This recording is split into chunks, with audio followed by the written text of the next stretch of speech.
अकोल्यातील चिखलदऱ्यात होणारे पुरातन वस्तू संग्रहालय आता अकोल्यात सुरू होणार आहे।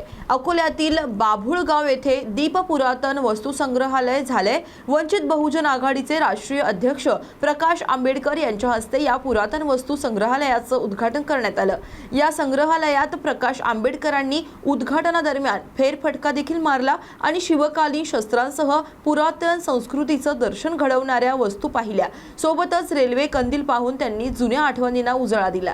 8 महिन्यापूर्वी असणाऱ्या ह्या सगळ्या वस्तू असणाऱ्या या ठिकाणी पाहिल्या होत्या आणि मी त्याच वेळेस नंदा असं म्हणालो होतो की याचं आपण प्रदर्शन केलं पाहिजे, लोकांसमोर आणलं पाहिजे। आणि एव्होल्यूशन ज्याला आपण म्हणतो, हा शब्द जो आहे, या एव्होल्यूट कशा होत गेल्या, डेव्हलप कशा होत गेल्या, याचं तो व्हिज्युअल्स बघायला लागला तर शब्दापेक्षा व्हिज्युअल हे त्याला फार मोठ्या प्रमाणात तिथे असणारं शिकवतं आणि त्याला मग असणारं ज्याला आपल्याला म्हणता येईल की इंटरेस्ट त्या सगळ्या गोष्टीमध्ये राहतो आणि इन्स्टिंक्ट ज्याला म्हणतो, तो इन्स्टंट ॲटिट्यूड जो आहे तो त्याचा बदलायला सुरुवात होईल असं माझी तरी असणारी एक अपेक्षा या सगळ्या याच्यामध्ये नंचा आणि मग डॉक्टर माधव यांचं असणारं खरंच अकोलेकरांनी असणारं मी असं म्हणेन आभार मानले पाहिजे। हे शहर डेव्हलप होण्याच्या दृष्टिकोनातून फार कमी जणांचा इंटरेस्ट आहे हे मी जाहीरपणे आज असणारं सांगू शकतो। बऱ्याच गोष्टी असणाऱ्या इथल्या असणाऱ्या डेव्हलप होऊ शकतात, नाही असं नाही, आणि बऱ्याच मोठ्या प्रमाणात असणारं ड्राय झोन जरी असला तरी त्या ड्राय झोनमध्ये वेट झोनसुद्धा आणता येऊ शकतो अशी असणारी परिस्थिती आहे। आणि एका सेंटरने असणाऱ्या लोकांना ज्याला म्हणता येईल की विरंगुळासाठी किंवा असणारं आपली स्वतःची असणारी जिज्ञासा जी आहे ती पुन्हा शोधून घेण्यासाठी एक सेंटर मिळालं असं मी त्या ठिकाणी मानतोय। जगभर फिरत असल्यामुळे आणि फिरून घेतल्यामुळे बऱ्याच कमी शहरं आहेत की त्यांच्या मोदमधून नदी जाते अशी असणारी परिस्थिती आहे। अकोल्यातून असणारा मधोमध नदी जाते, परंतु दोन्ही बँक्सवरती ओपन स्पेस जरी असली तरी बसायला जागा नाही अशी असणारी परिस्थिती आहे। आणि म्हणून एक सेंटर झालं हे माझ्या दृष्टीने असणारं एक फार चांगलं मी त्या ठिकाणी मानतो। आणि सर्व माणसं अकोल्यातली त्याचा असणारा कौतुक करतील आणि त्याचा आस्वादही घेतील अशी अपेक्षा बाळगून नंद यांना असणारं त्यांच्या सगळ्या जिज्ञासाला पुन्हा साथ घालून अजून नवीन काही शोधता येत असेल तर त्यांनी शोधावं आणि ते डेव्हलप करावं। नवी मुंबईच्या एपीएमसी बाजारात सध्या गाजर महाग झालेत। आवक घटल्यानं गाजरांची किंमत वाढली आहे। मागील आठवड्यात 15 रुपये किलोनं मिळणारे गाजर आता 30 रुपये किलोने मिळतात आहेत।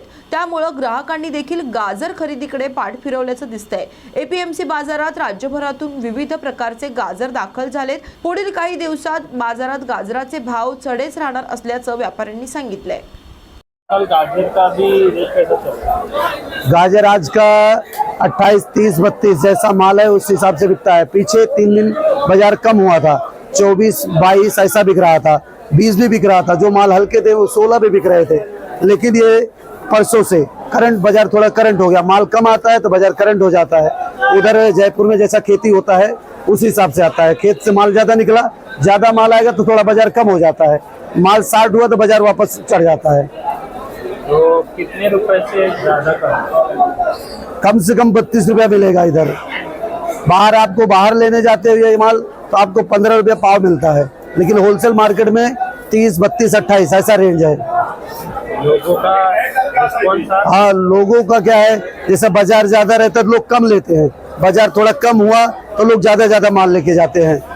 100 किलो, कोई जिसको 100 लगता है वो 150 किलो लेके जाता है, जिसको 50 लगता है वो 100 लेके जाता है। बाजार कम है तो क्योंकि उसी हिसाब से पब्लिक उधर लेती है। बाजार कम मिलेगा तो वो भी 2-2, 3-3 किलो ले लेती है पब्लिक, ऐसा है। बराबर आ रहा है? हाँ, माल बराबर आ रहा है, थोड़ा कम ज्यादा आता है मार्केट में, लेकिन माल बराबर आ रहा है। आपका नाम? नाम धर्मेंद्र कुमार मिश्रा। नंदुरबार जिल्ह्यातील शहादा तालुक्यातील कुसुमवाडा ते फतेपूर या रस्त्याचं सार्वजनिक बांधकाम विभागामार्फत 2 कोटी रुपये खर्च करून नवीन रस्त्याचं काम करण्यात येत आहे. मात्र करण्यात येत असलेले काम हे निकृष्ट दर्जाचे असून रस्ता शासनानं दिलेल्या निकषाप्रमाणे तयार होत नसून रस्ता तयार झाल्यास जास्त काळ टिकणार नसल्यानं शासनाकडून देण्यात आलेला 2 कोटी रुपयांचा निधी पाण्यात जाण्याची भीती गावकऱ्यांमध्ये आहे. या रस्त्याचं काम गुणवत्तापूर्वक करण्यात यावं, अन्यथा नागरिकांना रस्त्यावर उतरून सार्वजनिक बांधकाम विभागाच्या विरोधात आंदोलन करावे लागेल, असे सामाजिक कार्यकर्ते मनलेश जयस्वाल म्हणालेत. हे रस्त्याचं निकृष्ट काम चालू आहे. डांबर फक्त नावाला टाकलेलं आहे. या रस्त्याचे काम चालू आहे. हे रस्त्याचे नाही तर फक्त ठेकेदार आणि अधिकाऱ्यांना पोचण्यासाठी हे काम सुरू आहे. हे अत्यंत दुर्दैवी आहे. इथली सामान्य जनता हे सर्व सहन करत आहे. हे बघा, हे कसलं काम आहे. अशा पद्धतीने जर रस्त्याचे काम होत असेल तर हा रस्ता 2 महिन्यात पुन्हा जैसे ते होणार आणि अधिकाऱ्यांचे आणि ठेकेदारांचे पोट भरले जाणार आहे, पण प्रत्यक्षात रस्ता होणार नाही आहे. हे दुर्दैव आहे.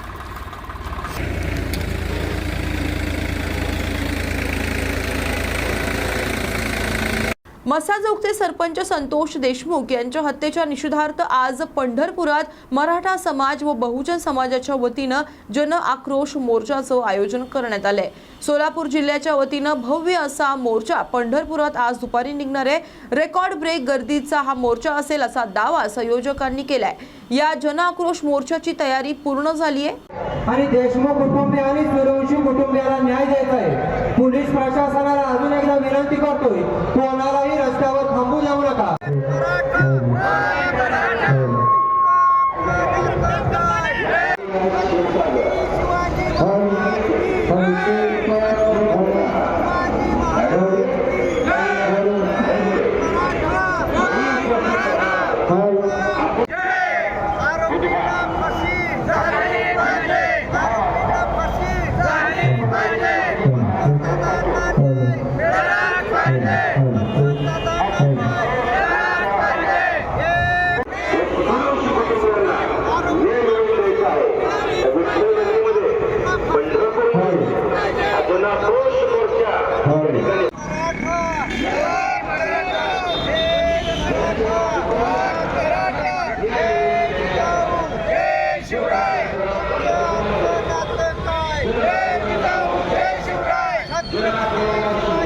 ठाकरे गटाचे उपनेते आणि माजी आमदार राजन साळवी यांच्या कुटुंबांचे व्यावसायिक भागीदार दिनकर सावंत एसीबी कार्यालयात दाखल झाले.